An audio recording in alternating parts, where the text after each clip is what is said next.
Hello everyone, welcome to prep IAS. Prep IAS पे आप सबका स्वागत है। आज मैं सिद्धार्थ कुमार, आपका गाइड और मेंटर, डेली आंसर राइटिंग का आपका सेशन लूंगा। एंड आई नो थोड़ा बहुत मेरा प्रेजेंस कम हो गया है प्लेटफॉर्म पे, and it is because of some personal reasons. But don't worry, हम जल्दी बहुत नए इनिशिएटिव्स लाएंगे जो आपको जेन्युइनली हेल्प करेंगे इस एग्जाम को क्लियर करने में, right? So without wasting time start करते हैं हमारा सेशन।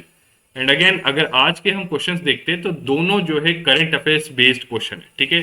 दोनों रिसेंटली न्यूज में थे और कहीं ना कहीं जो है यू कुड सी कि कैसे करंट अफेयर्स के थ्रू जो है आपको जो है क्वेश्चंस आ सकते हैं यूपीएससी में, राइट? तो ये जो क्वेश्चन है आपका, ये कोलिजियम सिस्टम पे क्वेश्चन है।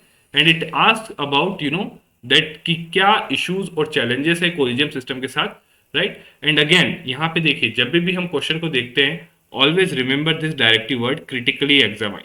नाउ देखिए, सिर्फ एग्जामाइन का मतलब ये होता है कि आपको जो है जो स्टेटमेंट दिया हुआ है उसको देखना है विद फैक्ट्स एंड एग्जांपल्स कि वो सही है या कितने एक्सटेंट तक वो सही है। क्रिटिकली एग्जामाइन में जो है आपको थोड़ी रीजनिंग या आर्ग्यूमेंट्स भी देने होते हैं, राइट? यू हैव टू सी कि पहले ये जो स्टेटमेंट दिया गया है इसके पीछे क्या रीजन है, फिर आपको जो है काउंटर आर्ग्यूमेंट्स भी देने होते हैं। एंड अगेन इट्स एग्जामाइन, तो फैक्ट्स और एग्जाम्पल्स बहुत जरूरी है। जहां आपको एग्जामाइन दे रखा है वहां पे आपको फैक्ट्स एंड एग्जांपल्स देना बहुत जरूरी हो जाता है, ठीक है। सो ये क्वेश्चन जो हमारा है कोलिजियम सिस्टम पे, and it says that collegium system for appointment and transfer of जजेस of higher judiciary ensures judicial independence, but at the same time it creates speculation about bias and favouritism. यानी question ये बोल रहा है कि जो collegium system, current जो system है हमारा हायर जुडिशरी यानी हाई कोर्ट और सुप्रीम कोर्ट के जजेस को अपॉइंट और ट्रांसफर करने का सिस्टम है, वो जो है कहीं ना कहीं जुडिशियल इंडिपेंडेंस तो इंश्योर करता है, but at the same time कहीं ना कहीं वो जो है बायस और फेवरेटिज्म के जो है स्पेकुलेशंस भी क्रिएट करता है। और अगेन ये क्यों, ये तो आप क्लियरली देख सकते हो करंट अफेयर्स में रिसेंटली, बहुत रिसेंट एग्जाम्पल है जो आपके मद्रास के चीफ जस्टिस है, राइट? मद्रास के चीफ जस्टिस है, राइट? उनको ट्रांसफर कर दिया गया मेघालय।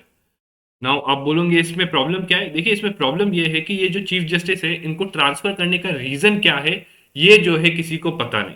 सो नो बडी नोज कि why he has been transferred from Madras to Meghalaya. और सबसे बड़ी बात ये है कि this chief justice was heading this Madras high court, जहां पे सैंक्शन स्ट्रेंथ 75 जजेस की है, राइट? जबकि यहां मेघालय में सैंक्शन स्ट्रेंथ जस्ट 4 जजेस की है। तो कई लोग स्पेकुलेट कर रहे हैं कि this is an a transfer, जो ये ट्रांसफर है ये कुछ पनिशमेंट के लिए दिया गया, राइट? सो दैट्स वाई आप समझ सकते हैं कि कहीं ना कहीं बायस और फेवरेटिज्म जो है। एंड अगेन ये ट्रांसफर का डिसीजन किसने लिया है? कोलिजियम ने लिया है, राइट? सो दैट्स वाई ये क्वेश्चन आया उस पर। अब देखते हैं इस क्वेश्चन का स्ट्रक्चर क्या होगा, राइट? किस स्ट्रक्चर में आप इसको आंसर दोगे। सो यू विल, सिंस आपको पता है कि ये क्वेश्चन जो है किसी रिसेंट इवेंट को लेके ही फॉर्म हुआ है, सो मोस्ट अप्रोप्रिएट इंट्रोडक्शन इसमें होगा कि अगर आप रिसेंट इवेंट को ही बता दें। अदरवाइज आप सिंपली कोलिजियम सिस्टम के बारे में भी ब्रीफली बता सकते हैं, जो आप या तो बाद में बताएंगे या आप शुरुआत में भी बता सकते हैं। So that is up to you. But सबसे बेस्ट या अप्रोप्रिएट इंट्रोडक्शन इसमें अगर आप रिसेंट इवेंट को लेके बता दें, सो वो क्लियरली जो है आइडिया दे देता है कि यू नो दी थिंग्स, ठीक है। दूसरी चीज, आप कोलिजियम सिस्टम के बारे में बताएंगे कि क्या है कोलिजियम सिस्टम, कैसे फंक्शन करता है, क्या कॉन्स्टिट्यूशनल प्रोविजन है, कैसे सुप्रीम कोर्ट के इंटरप्रिटेशन के थ्रू जो है वो इवॉल्व हुआ वो सिस्टम। उसके बाद आप बताएंगे कि क्या बेनिफिट्स हैं या कैसे ये सिस्टम जो है जुडिशियल इंडिपेंडेंस इंश्योर करता है और क्यों ये सिस्टम अभी भी एग्जिस्टेंस में है। सो देखिए, ये क्रिटिकली एग्जामाइन का पहला पार्ट है कि आप क्वेश्चन ने जो कहा है उसके पीछे क्या रीजनिंग है, आप पहले उसको एक्सप्लेन करेंगे। दूसरा पार्ट ये है कि कंसर्न्स क्या है कोलिजियम सिस्टम के, जो हमने बोला बायस एंड फेवरेटिज्म के, क्या है और क्यों, why, what and why. So critically examine में दोनों चीजें, क्या है, what is there, and why, क्यों ऐसा। सो अगर कोई कंसर्न है, क्यों कंसर्न है कोलिजियम सिस्टम के साथ बायसनेस का, क्योंकि वो ओपेक है। सो ये सब आगे हम देखेंगे। एंड लास्टली आप वे अहेड सजेस्ट करोगे कि क्या करना चाहिए, कि कैसे इसको रिफॉर्म किया जा सकता है। सो इंट्रोडक्शन काफी सिंपल और स्ट्रेट फॉरवर्ड। आई होप आप रिलेट कर सकते हो इसको, आपने अगर पढ़ा होगा न्यूज़पेपर अच्छे से।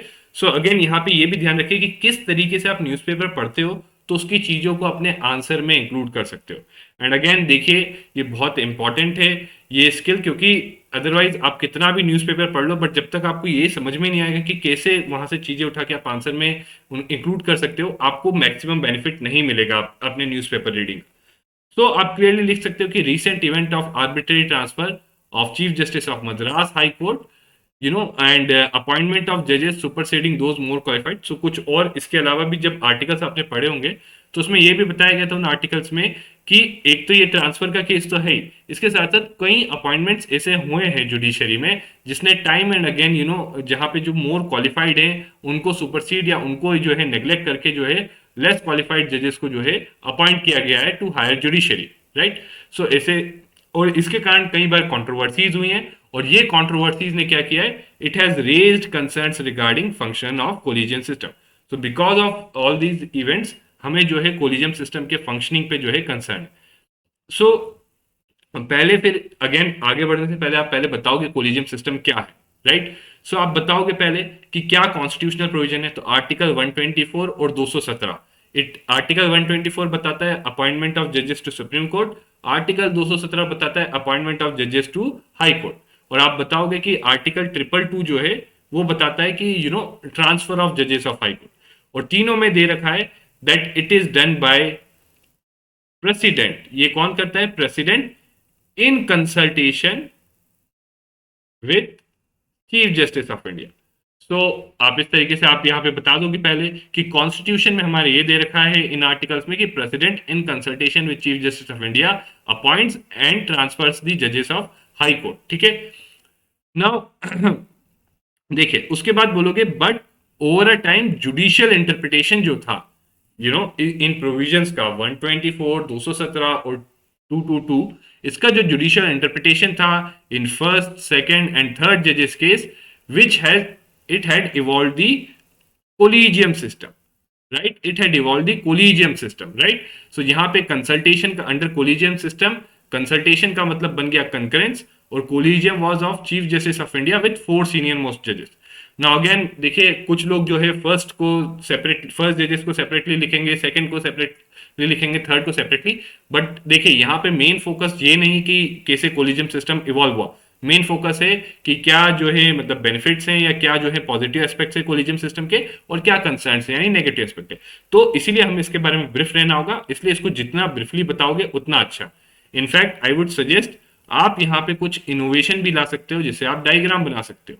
यू कुड से कि कॉन्स्टिट्यूशनल प्रोविजंस, और आप 3 डायग्राम ये बना दो, 127 आर्टिकल, 217 एंड यूर 222 आर्टिकल, और फिर यहाँ पे आप लिख दो, ठीक है, कि तीनों जो है it says that in consultation president does appointment and transfer in consultation with chief justice of India. फिर यहाँ भी आप फर्स्ट, सेकंड, थर्ड जजेस निकाल के आप बता सकते हो, कोलिजियम सिस्टम लिखो, उसमें लिखो फर्स्ट, सेकंड, थर्ड जजेस, एंड फिर उसके नीचे 2 पॉइंट लिख दो कि कंसल्टेशन का मतलब बन गया कंकरेंस बाय देयर इंटरप्रिटेशन, और कोलिजियम में क्या है, हमारे chief justice of India plus 4 senior most जजेस हैं जो ये सब चीजें डिसाइड करते हैं। नाउ जो मेन पार्ट है उस पर आते हैं कि what is the benefits of collegium system. So first and foremost it ensures judicial independence by giving judicial primacy in appointments and transfer of जजेस ऑफ हायर कोर्ट। और ये देखिए सिंस इट इज एग्जामाइन, आपको facts, examples या judgments या reports आपको जितनी ज्यादा आप दे सकते हो उतनी ज्यादा दो, बिकॉज एग्जामाइन में आपको ऑब्जेक्टिवली चीजों को देखना होता है। देखिए पॉइंट्स हम सबको पता है, बट उन पॉइंट्स को हमें सब्सटेंशिएट या उनको प्रूव करने के लिए हमें कुछ एग्जाम्पल फैक्ट्स देने होंगे। जैसे यहां पे मैं बोल सकता हूं यही सेम ऑब्जर्वेशन जो मैंने लिखा है, इन ऐसे बोल सकता हूं कि in NJAC case supreme court made the following observation, right. So मेरा पॉइंट क्या है, सब्सटेंशिएट हो जाता है, मेरे पॉइंट को कोई डाउट नहीं कर सकता, right. Next is inputs from plurality of जजेस। सो हमने देखा कि जज एक नहीं है, सिर्फ चीफ जस्टिस ऑफ इंडिया नहीं, बट प्लूरल है, chief justice of India plus 4 senior most जजेस। सो जब इतने जो है मल्टीपल जजेस इनपुट्स देंगे, so it is an inbuilt check against livelihoodness of arbitrariness and bias, right. And it ensure separation of power which is part of basic structure. ये सब आप जानते हैं क्योंकि it limits the role of political executive या जो आपका executive है in the appointments process, right. Next is it ensures that judiciary performs its functions without any bias and political pressure. So again, अगर कोई अगर अपॉइंटमेंट्स और transfers में there is no role of या लिमिटेड रोल ऑफ एग्जीक्यूटिव, या executive जो है उस इन्फ्लुएंस नहीं कर सकता, it couldn't adversely influence the judiciary using the appointments and transfer, then automatically judiciary अपना फंक्शन जो है विदाउट बायस और पॉलिटिकल प्रेशर परफॉर्म करेगी। अपार्ट फ्रॉम दिस और भी पॉइंट्स हो सकते हैं, एक दो आप लिख सकते हो यहाँ पे, बट मोर और लेस ये जो है ये कोर या क्रक्स पॉइंट्स है, की पॉइंट्स है, ये जरूर होने चाहिए आपके आंसर में। मूविंग ऑन, अब हम देखेंगे कि क्या परेशानियां हैं या क्या कंसर्न्स हैं कोलिजियम सिस्टम के साथ। सबसे बड़ा कंसर्न है ओपेकनेस, कि जो भी डिसीजन कोलिजियम सिस्टम लेता है it is not done in transparent manner. किसी को पता नहीं कि क्या ऑब्जेक्टिव, क्या क्राइटेरिया है जिस क्राइटेरिया के बेसिस पे अपॉइंटमेंट्स किए जाते हैं, या क्या क्राइटेरिया जिसके बेसिस पे ट्रांसफर किए जाते हैं। No one knows. So there is lack of information about appointment of जजेस इंक्लूडिंग क्राइटेरिया। किसी को पता नहीं कि क्या criteria, right. Next is controversial decision. जैसे ये रिसेंट केस है ट्रांसफर का, इससे पहले और भी केसेस हुए थे जहां जो डिसीजन था it became quite controversial, right. Now एनजैक case है, अगेन सब्सटैंशिएट करने के लिए हम सुप्रीम कोर्ट ने जो कहा है उसी को यहाँ पे बता देते हैं। जो एनजैक केस यानी नेशनल जुडिशियल अपॉइंटमेंट्स केस है, उसमें जो है सुप्रीम कोर्ट ने खुद ने, हालांकि जो है कोलिजियम सिस्टम को अपहोल्ड किया, बट खुद ने माना कि collegium system is flawed and it needs to be reformed, right, because there is lack of transparency. तो हमने अपने पॉइंट को जो हमने बात कही है उसको सब्सटैंशिएट कर दिया। Also collegium system reduces accountability of higher judiciary, क्योंकि देखिए जो जजेस हैं वो खुद ही अपने जो अपॉइंट कर रहे हैं, राइट, खुद ही अपने आप के जजेस को, जो हायर जुडिशरी के जजेस ही हायर जुडिशरी के जजेस को अपॉइंट करते, तो अकाउंटेबिलिटी कैसे आएगी? उनकी अकाउंटेबिलिटी ना एग्जीक्यूटिव को है ना जो है लेजिस्लेचर को है। So there is a lack of accountability here. अगर कुछ गलत करते हैं वो लोग तो क्या किया जा सकता है? कुछ नहीं कर सकते एक जजेस के अगेंस्ट आप, राइट। या कोई गलत अपॉइंटमेंट हो गया तो भी हमने देखा है कि बहुत मुश्किल से कुछ होता है या कुछ हो ही नहीं पाता है, right. So this undermines the principle of checks and balances, right? So principles of checks and balances सिर्फ legislature यानी जो पार्लियामेंट है, जो आपका एग्जीक्यूटिव यानी गवर्नमेंट ऑफ इंडिया या स्टेट गवर्नमेंट है उन्हीं के लिए नहीं है, या सिर्फ जो आपका एग्जीक्यूटिव या लेजिस्लेचर यानी पार्लियामेंट और इनके लिए नहीं है, जुडिशरी के लिए भी चेक्स एंड बैलेंसेस होना चाहिए, यानी उनकी पावर्स भी लिमिटेड होनी चाहिए, क्योंकि they are also part of are one of the organs of the state, ठीक है। और इसके अलावा एक और सबसे बड़ी इशू है कि जो जुडिशियल वैकेंसीज, हम देखते हैं इतनी ज्यादा जुडिशियल वैकेंसीज है। अगर ये कोलिजियम सिस्टम इतना अच्छा होता तो ये at least it would have been efficient and it would have been clear the जो वैकेंसीज हैं, इतनी ज्यादा वैकेंसीज नहीं होने देता, राइट। कहीं ना कहीं ये भी एक इनएफिशिएंसी है कि कोलिजियम सिस्टम बड़ा स्लो है, right. This is another inefficiency, okay, कि जुडिशियल वैकेंसीज इतनी ज्यादा है, राइट। इस तरीके से हमने बता दिया कि ये कंसर्न्स या ये परेशानियां। मूविंग ऑन, आगे हम क्या कर सकते हैं? जो ड्राफ्ट एमओपी एक है जो गवर्नमेंट और जो आपकी जो एग्जीक्यूटिव है जुडिशरी के साथ नेगोशिएट कर रहा है कि कैसे जो है जजेस को अपॉइंट करना चाहिए और कैसे उनका ट्रांसफर वगैरह होना चाहिए। एंड अगेन देखिए, अभी तक 2014 में जब एनजैक केस आया था तब से अभी तक ये ड्राफ्ट एमओपी फाइनलाइज नहीं हो रखा है। तो आप लिखोगे कि this draft MOP should be finalize right as soon as possible, ठीक है, बिकॉज एंड बाय कंसेंसस। ऐसा नहीं है कि जो है एग्जीक्यूटिव अपना फोर्स कर दे या जुडिशरी अपनी बात मनवा ले, दोनों के बीच में कंसेंसस होना चाहिए, एक मिडिल ग्राउंड लेके जो है ड्राफ्ट एमओपी फाइनलाइज किया जाए, राइट। और जो क्राइटेरिया है फॉर अपॉइंटमेंट ऑफ जजेस should be objectively laid down और सबको पता होना चाहिए। यहाँ पे ट्रांसपेरेंसी लानी चाहिए कि क्या क्राइटेरिया है, वो ऑब्जेक्टिवली सबको पता होना चाहिए, ठीक है। इनफैक्ट क्राइटेरिया के साथ साथ आप इवन ये भी बोल सकते हो कि procedure should also be transparent. Procedure भी, सिर्फ क्राइटेरिया ही नहीं, प्रोसीजर भी कि कैसे कहां से कहां फाइल मूव करिए, किसने क्या रिकमेंडेशन दी है, ये इसमें भी ट्रांसपेरेंसी होनी चाहिए, ठीक है। Procedure should also be transparent in appointment of जजेस, right. Again apart from this आपको जो है national commission for review of working of constitution या फिर आप कुछ और जो कमीशन है उन्होंने जो है रिकमेंडेशन दी है कि एक जुडिशियल अपॉइंटमेंट्स कमीशन बनाया जाए, राइट। एक सेपरेट कमीशन बनाया जाए जो सिर्फ जुडिशियल अपॉइंटमेंट्स का काम करेगी and it should be independent. उसमें ऐसा नहीं है कि ज्यादा एग्जीक्यूटिव का से होना चाहिए या ऐसा भी नहीं कि सिर्फ जो है जुडिशरी का से होना चाहिए, it should be independent commission, ठीक है। तो ये कुछ सजेशंस आप और दे सकते हो। लास्टली कंक्लूड करते वक्त आप कहोगे कि a balance should be there between judicial independence and accountability, right. दोनों इंपॉर्टेंट है, जुडिशियल इंडिपेंडेंस भी इंपॉर्टेंट है और जुडिशियल जो है अकाउंटेबिलिटी भी इंपॉर्टेंट है। और जो भी प्रोसीजर लाया जाए फॉर अपॉइंटमेंट एंड ट्रांसफर, उसमें इंश्योर करना चाहिए कि एक बैलेंस रहे जुडिशियल इंडिपेंडेंस और अकाउंटेबिलिटी में।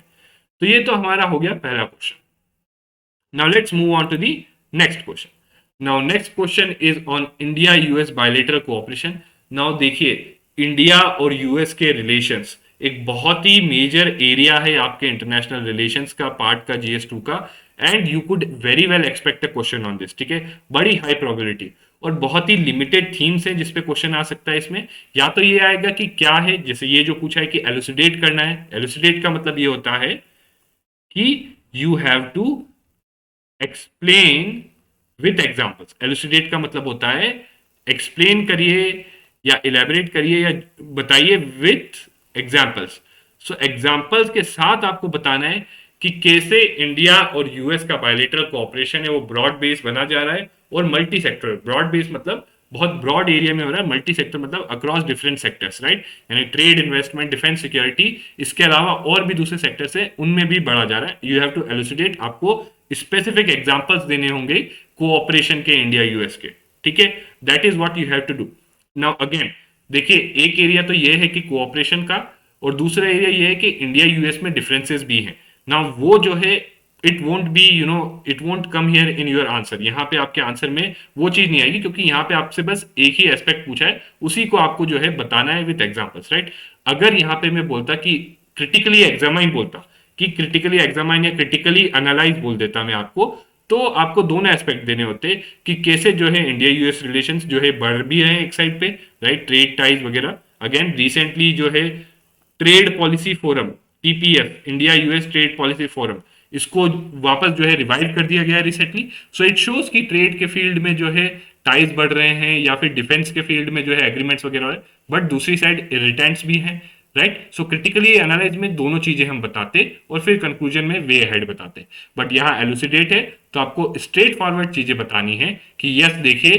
ट्रेड और इन्वेस्टमेंट में ऐसे ऐसे रिलेशंस बढ़ रहे हैं और इसलिए बढ़ रहे हैं डिफेंस सिक्योरिटी में ऐसे ऐसे बढ़ रहे हैं अपार्ट फ्रॉम इनके trade investment defence security other areas भी हैं science and technology climate change right people to people या कल्चर एक्सचेंज ऐसे अदर एरियाज भी हैं जहां पे रिलेशन बढ़ रहे हैं with examples okay now introduction में you could give a simple overview of Indo US relations in fact एक ये कॉमन इंट्रोडक्शन आप बना सकते हो जो यहाँ पे मैं आपको दूंगा एंड अगर इंडिया यूएस के रिलेशंस पे आता है तो you could use it okay आप क्लियरली इसको बार बार यूज कर सकते हो ठीक है दूसरा इंडिया यूएस के ट्रेड और इन्वेस्टमेंट रिलेशंस आप बताओगे एग्जांपल्स के साथ फिर डिफेंस सिक्योरिटी बताओगे एग्जांपल्स के साथ और अदर एरियाज और सेक्टर्स में बताओगे एग्जांपल्स के साथ कंक्लूजन में आप वे अहेड बताओगे कि क्या किया जा सकता है कि और आगे कौन कौन से एरियाज में जो है ये लोग वर्क कर सकते हैं कैसे जो है इंडिया यूएस रिलेशंस को फर्दर इंप्रूव किया जा सकता है नाउ इंट्रोडक्शन में देखो India US bilateral relations have developed into a global strategic partnership so this is something called keyword जो बोला जाता है you know that you should use in your answer इस टाइप के कीवर्ड अगर आप अपने आंसर में डालोगे सो इट शोज कि आपको जो है चीजों की अंडरस्टैंडिंग है right based on shared democratic values increasing convergence of interest on bilateral regional and global issues right so इस तरीके से आप एक इंट्रोडक्शन जो है लिख सकते हो ठीक है it is a simple introduction but ये एक स्टैंडर्ड इंट्रोडक्शन है जो आप इंडिया यूएस रिलेशंस के लिए लिख सकते हो ठीक है नाउ बात आई ट्रेड एंड इन्वेस्टमेंट रिलेशंस की so you could show that significant bilateral and trade and investment ties हैं आप बता सकते हो कि ट्रेड अभी तो see it was in pandemic time it was around $80 billion ठीक है pre pandemic it was around $140 billion right and you know top 5 trade destinations में आता है इंपोर्ट एक्सपोर्ट डेस्टिनेशंस में आता है इंडिया की यूएस इनफैक्ट आप ये जो है इस पॉइंट के अंदर एक्सप्लेन करोगे ये सब चीजें आप ठीक है कि ट्रेड कितना ट्रेड में टॉप डेस्टिनेशंस में आता है इंपोर्ट एक्सपोर्ट की राइट टॉप 5 में राइट और कितना अमाउंट है सिमिलरली इन्वेस्टमेंट के लिए मेजर एफडीआई आता है यूएस से इंडिया में आई थिंक 3rd नंबर पे है यूएस से एफडीआई जो इंडिया में आता है so this is how you show कि हाँ काफी ट्रेड और इन्वेस्टमेंट रिलेशंस हैं अपार्ट फ्रॉम दिस ये भी बताओगे कि दोनों इकोनॉमीज में कॉम्प्लीमेंटेरिटी है इंडिया के पास यू नो एडवांटेज है cost skilled man power domestic market का जबकि अमेरिका के पास इनोवेशन और इन्वेस्टमेंट का जो है यू नो एडवांटेज है और अगर इन सबको हम you know if we collaborate both India and America collaborate using their advantages so it could become a winning partnership plus आप बताइए रिसेंटली जो रीलॉन्च हुआ है India US trade policy forum का Now this policy forum will help in resolving in trade and investment issues, right? So हम जानते हैं India और यूएस के बीच में काफी ट्रेड और इन्वेस्टमेंट इश्यूज भी हैं. सो ये जो फोरम लॉन्च किया है, India US trade policy forum, दोबारा जो लॉन्च किया गया है, it will help in resolving those issues. So this shows कि हाँ, इंडिया यूएस के ट्रेड एंड इन्वेस्टमेंट रिलेशन बढ़ रहे हैं, they are increasing. Okay, plus दोनों का एम है that we need to reduce dependence on China. India भी चाइना पे डिपेंडेंस रिड्यूस करना चाहता है और यूएस भी in the global supply chain. And यहाँ पे दोनों जो है अगर इकोनॉमिक पार्टनरशिप के थ्रू कोऑपरेट कर सकते हैं. ठीक है. Now moving on defence and security, and I think इसमें आपके पास बहुत सारे पॉइंट्स होंगे, कुछ काउंटर पॉइंट्स भी होंगे, जैसे काटसा वाली बात अगर आप करें, जो इंडिया पे जो सैंक्शंस लगने वाले हैं जिसकी बात की जा रही है, अगर इंडिया रशिया से S-400 लेगा, वो यहाँ पे आप नहीं बताएंगे, क्योंकि यहाँ पे आपसे एक ही साइड पूछे गए, एक ही एस्पेक्ट पूछा गया है, उसको एलुसिडेट करना है. अगर क्रिटिकली एग्जामाइन होता तो आप अदर एस्पेक्ट बताते. ठीक है. सिमिलरली अगर इकोनॉमिक टाइज में क्रिटिकली एग्जामाइन होता तो आप जो है अदर एस्पेक्ट्स भी बताते जो एडवर्स एस्पेक्ट्स हैं ट्रेड के. बट यहाँ एलुसिडेट है तो आप जो है एक ही साइड पे एक ही एस्पेक्ट बताएंगे. Right. Now defence and security ties में आप 2+2 डायलॉग जो बताओगे, अगेन जो रिसेंटली होने वाला है, 2+2 मतलब फॉरेन एंड डिफेंस मिनिस्टर्स का. ठीक है. डिफेंस मिनिस्टर्स का इंडिया और यूएस के फॉरेन और डिफेंस मिनिस्टर्स के बीच में बहुत ही क्लोज डायलॉग होता है, जिसके थ्रू है वो जो है इनकी डिफेंस और सिक्योरिटी टाइज जो है इंडिया यूएस की, we could see that it is increasing. Right. It is becoming broad based. Now defence agreements India ने साइन किए हैं, LEMOA, COMCASA, BECA. So again this is making the defence and security ties with US more broad based, more broad. ठीक है. Joint exercises in Indo Pacific, जैसे Malabar exercise, designation of STA-1 by US to India. Right. So STA-1 designation अगर India को जो दिया है, इससे India को ये फायदा है कि इंडिया जो है अब यूएस से काफी हाई एंड टेक्नोलॉजीज जो है ले सकता है, specially in the defence and civil aviation sector. ठीक है. Plus overall US has emerged as second largest defence supplier to India.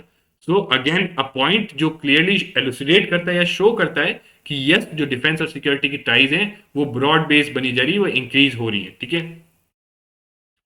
Apart from this other areas, so strategic interest अगर देखा जाए दोनों का ग्लोबल जियोपॉलिटिक्स में, so containing China and maintaining free and open Indo Pacific. So दोनों India और US का एक कॉमन कन्वर्जेंस हो रहा है इस स्ट्रेटेजिक इंटरेस्ट पे कि यस, जो एग्रेसिवनेस है चाइना की, हमें उसको कंटेन करना है और इंडो पैसिफिक जो रीजन है उसको फ्री एंड ओपन रखना है. सो यहाँ पे दोनों का कन्वर्जेंस है. इसके साथ साथ अगेन यहाँ पे आप क्वाड का एग्जांपल भी दे सकते हो कि क्वाड ग्रुपिंग का. ठीक है. इसके साथ साथ आप बोल सकते हो कि अगर क्लीन एनर्जी या क्लाइमेट चेंज के बारे में बात करें तो climate and clean energy agenda partnership या पेस है partnership to advance clean energy, यहाँ पे दोनों कोऑपरेट कर रहे हैं. फिर there is a strong people to people cultural ties due to presence of Indian diaspora in US. Right. So काफी जो है इंडियन अमेरिकन हैं यूएस में. राइट. काफी डायस्पोरा है. So it creates strong people to people ties and cultural ties. Right. And then science and technology में भी आप बता सकते हो, there is India US science technology forum. Right. And India has contributed 250 million towards TMT telescope. Right. And gravitational जो observatories हैं उसमें भी इंडिया का जो है रोल है. ठीक है. सो यहाँ पे जब हम दूसरे सेक्टर्स दिखाएं तो again we are showing that it is becoming multi sectoral, that is across different sectors. In conclusion we could say that both governments can make real progress. मतलब आगे कहाँ पे 2 पैरेलल ट्रैक्स पे जो है फर्दर नेगोशिएशन कर सकते हैं, जिससे रिलेशंस और ब्रॉड बेस्ड हो सकते हैं और फर्दर इंप्रूव हो सकते हैं. Right. One is removing and resolving irritants and disputes. Right. एक तो इस पे नेगोशिएट करते रहे, वर्क करते रहे, जिसमें आपका ट्रेड पॉलिसी फोरम तो ऑलरेडी हेल्प करेगा ही. उसके साथ साथ they should focus on building 21st century trade framework. Right. So which brings best of both countries. जैसे मैंने आपको बताया था कि दोनों कंट्रीज में कॉम्प्लीमेंटरिटी है. अगर दोनों अपनी चीजों को कंबाइन कर लें सो इट विल दोनों को जो है इकोनॉमिकली बहुत बेनिफिट मिलेगा. राइट. एंड इसमें की सेक्टर्स पे फोकस किया जाए जो दोनों ग्रोथ और इनोवेशन दोनों इकोनॉमीज में जो है ड्राइव कर. Right. So this is how you could conclude. Now आगे बढ़ते हैं. Let's see some copies. Okay. Now देखिए यहाँ पे जो है ज्यादातर आंसर जो हमारे पीयर इवैल्यूएशन ग्रुप में आए थे वो कोलिजियम सिस्टम पे थे. किसी ने भी इंडिया यूएस पे आंसर नहीं लिखा. सो कोलिजियम सिस्टम पे अगर देखें तो इन्होंने जो आंसर लिखा है, नाउ अगेन डिसेंट इंट्रोडक्शन दिया है इन्होंने बता दिया है कोलिजियम सिस्टम कैसे इवॉल्व हुआ था थ्रू सुप्रीम कोर्ट जजमेंट्स, सो वैलिड इनफ। फिर इन्होंने रिलेटेड कॉन्स्टिट्यूशनल प्रोविजंस बताए, that is also valid enough. Now again I would recommend कि आप ये 2 लाइनें लिखने की जगह यहाँ पे जो जिस टाइप से मैंने आपको इनोवेशन बोला था, एक सिंपल डायग्राम बनाते तो आपको जो ये वर्ड्स जो होते सेव हो जाते, आपको कम टाइम में जो है आप ये 2 लाइनों जो इतनी लाइनों में लिखा है वो एक्सप्रेस कर सकते हैं, right. Now again system which decides, तो यहाँ बताया है कि कैसे पूरा फंक्शन करता है। Here again I would say innovate, use a flow chart, use a flow chart कि collegium sends recommendations, right, government has to give a send, time limit is not fix, तो आप जो है इस प्रोसेस के लिए एक फ्लो चार्ट जो है बना सकते थे। नाउ अगेन सी, यहाँ पे एक चीज मैं कहूंगा कि आपको सब हेडिंग्स जो है प्रॉपर देनी चाहिए, राइट। आपकी जो सब हेडिंग्स होती हैं इट शुड इंडिकेट हर एक सब पार्ट के लिए, आइडियली हर एक सब पार्ट के लिए एक सब हेडिंग होनी चाहिए। नाउ आपकी सब हेडिंग यहाँ पे जो है बस एक ही सब पार्ट के लिए एक सब पार्ट, यानी जो क्यों कोलिजियम सिस्टम नीडेड था या क्या कोलिजियम सिस्टम के बेनिफिट्स हैं, उस सब पार्ट के लिए आपकी हेडिंग नहीं है। आपकी सब हेडिंग बस यही है कि क्यों, क्या प्रॉब्लम्स है कोलिजियम सिस्टम में। बाकी प्रॉब्लम्स आपने सेम मेंशन किए, नॉन ट्रांसपेरेंसी, ओपेक, ठीक है, fair enough, right, promotes nepotism, right, unconstitutional and autocratic and inefficient, ठीक है। नाउ अगेन यहाँ पे जो है अगर आप एंजैक केस बोल देते, राइट, जैसे यहाँ बोल रहे थे कि नॉन ट्रांसपेरेंसी एंड ओपेक, अगर आप यहाँ एंजैक केस बोलते so that would have again added a value, क्योंकि ये एग्जामाइन है। एग्जामाइन में आपको फैक्ट्स, डेटा कुछ भी देना होता है कि जिससे आपकी बात जो है सब्सटेंशिएटेड रहे, राइट, आपको ऑब्जेक्टिवली देना है। सो यहाँ पे भी आपने लिखा हुआ है lack of written manual for functioning, fair enough, valid enough, but a better thing would be कि अगर आप सुप्रीम कोर्ट का जजमेंट था जो एंजेक केस में वो बताते। वे अहेड, अगेन देखिए यहाँ पे मैं इन्हीं के लिए नहीं बता रहा, आप सब ये चीजें जो है कि एग्जामाइन में क्या करना है, कैसे डायग्राम कर सकते हैं, आप सब ये चीजें समझिए, ठीक है। वे फॉरवर्ड, इन्होंने कहा NJAC should be brought back. Now again this is the way forward जो हम कह नहीं सकते, क्योंकि सुप्रीम कोर्ट ने उसको स्ट्राइक डाउन किया था based on some valid reasons, right. Supreme court ने एंजैक को स्ट्राइक डाउन किया था based on some valid reasons, right. So this is one thing that we can not say, okay. आप इसको दूसरी तरीके से प्रेजेंट कर सकते थे कि जी यू नो आप ऐसे बोल सकते थे कि दूसरी जो जैसे national commission for review of working of constitution है, या जो ऐसी कमीशन से इन्होंने कहा है कि एक जुडिशियल अपॉइंटमेंट कमीशन हो which should have this composition, इस टाइप से आप बता सकते थे।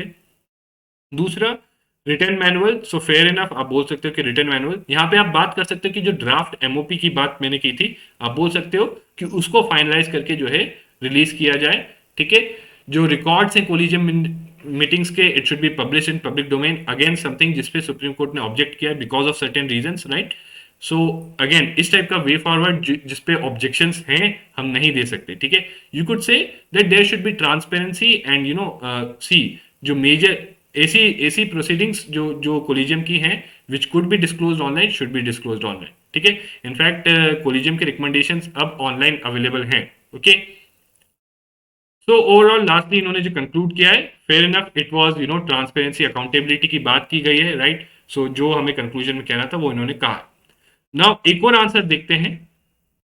अब ये आंसर अगर हम देखें, सो अगेन इन्होंने भी जो इंट्रोडक्शन दिया है कोलिजियम सिस्टम के बारे में बताया है कि क्या है कोलिजियम सिस्टम का रोल क्या है, ओके। नाउ सेकंड इन्होंने देखिए यहाँ क्लियरली बोला कि need for collegium system, but यहाँ पे इनका ड्रॉबैक क्या है, सी 250 मार्क्स का है, इन्होंने कोलिजियम सिस्टम कैसे आया, क्या प्रोविजन थे वो नहीं बताया है, ठीक है। हालांकि इन्होंने नीड बताई है और इन्होंने वैलिड आर्ग्यूमेंट दिए, separation of power, political influence, right. So ये सब वैलिड आर्ग्यूमेंट्स हैं, फेयर इनफ, बट आपने जो है एक ब्रीफ होना था कोलिजियम सिस्टम के बारे में कि क्या है constitutional provisions, right, articles of the constitution, right, वो जो लिखने थे वो आपने नहीं लिखे, और सुप्रीम कोर्ट के जजमेंट्स अगेन वो नहीं लिखे, वो पिछले उसमें भी नहीं लिखे गए थे, ठीक है। So that you have to tell. Criticism, fair enough, same criticism है, ठीक है, डिफरेंटली थोड़ा बहुत लिख दिया कि promote favouritism, nepotism. Explain this point, right, explain करिए, एग्जांपल देके एक्सप्लेन करिए इस पॉइंट को, राइट। सिंपली एक लाइन लिखने से काम नहीं होगा, okay. Delay of appointment, same point, threat to transparency, power can be misuse. Now again आप बोल दोगे तो दिस इज सिंपली एन्यूमरेटिंग, आप सिंपली लिख रहे हो, you are not critically examining. Critically examining में आपको क्या है, you have telled what is there, but इसका रीजन भी दीजिए, ओके। There is no official procedure, so this is the reason, जो आपने फिफ्थ पॉइंट लिखा है, this is the reason, okay, कि कोई ऑफिशियल प्रोसीजर नहीं है या रिटन मैनुअल नहीं है, this is the reason, okay. So I hope आप यहाँ पे समझ रहे होंगे क्रिटिकली एग्जामाइन में क्या चीज है और क्यों है, व्हाई, विथ फैक्ट्स, ठीक है। सो क्रिटिकली मतलब क्या है और क्यों है, और जब एग्जामाइन हो जाता है तो विथ फैक्ट्स एग्जाम्पल्स आपको बताना होता है, ठीक है। Way ahead, right. सो एक स्पेसिफिक टाइम फ्रेम होना चाहिए डिसीजन मेकिंग में, fair enough, transparency should increase. Now again how, कि प्रोसीजर की ट्रांसपेरेंसी होनी चाहिए, क्राइटेरिया की ट्रांसपेरेंसी होनी चाहिए, right. So this is what you should have return, okay.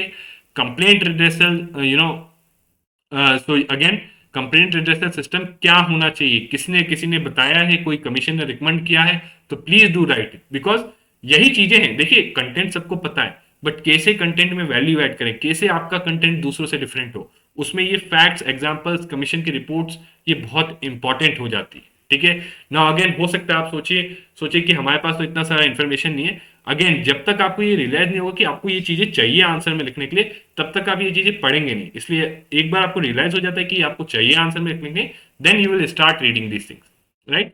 Lastly इनका भी conclusion, it is good enough, right, कि one of the most important pillars है डेमोक्रेसी के, and instead of selecting number of जजेस against vacancies, it must, again ये जो चीज आपने लिखी है इसको थोड़ा और क्लियरली मेंशन करते, possible name to president to appointment according to valid criteria, तो इसको थोड़ा प्रॉपर्ली आप बोलते दैट ड्राफ्ट एमओपी जो है फाइनलाइज करें, उसमें जो एक objective criteria, right, objective instead of valid criteria, right, objective criteria to ensure transparency, ठीक है। So this is how you should have proceeded. So this sums up our session for answer writing. Now देखिए, I request all of you कि please आप comments में बताइए कि आपको answer writing में क्या चैलेंज आ रहा है। We will try to see it and then try to do something about it, ठीक है। सो उन चैलेंजेस को एड्रेस करने में आपको हम कोशिश करेंगे। So this is it for today, thank you very much and see you again next time.